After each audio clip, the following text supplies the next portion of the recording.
Lawrence Rivera as well drops in some stars. So I wanted to bring in a quarterback to compete with Locke, and instead we got an ex-Viking that got given the job, and our coaches completely fail.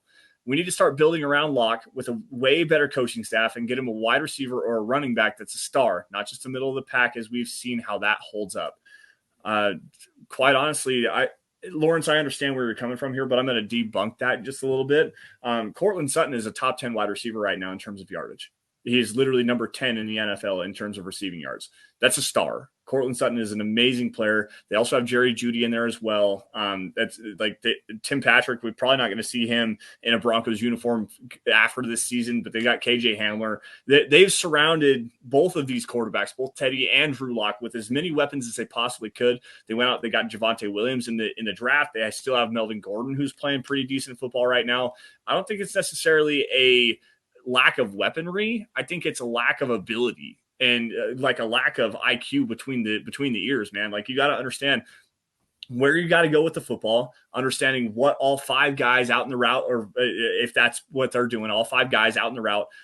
You got to know how to take care of the football, not force the situation, and understand like it's much more than just the receivers and the running backs and tight ends around him, because quite honestly, if this team's healthy, they have a top 10 group of playmakers at the skill positions. Like, the quarterbacks just have to play better. That's really all there is to it.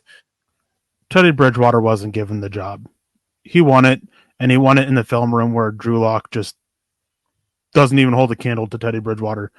Drew Lock's doesn't have a high football IQ. He struggles to read defenses, and that's why last year, in the final few games of it, they had to really switch up their offense to make it basically, you read the safety, where does the safety go? That determines where Drew Lock's going with the ball. Like, it really wasn't that hard to see, wasn't that hard to watch film and catch that was the case. And it's been heavily reported that was the case as well. Yeah. I mean, that's where Drew Lock won. He made all these other improvements. He spent time with Peyton Manning to try to improve there, just didn't show up.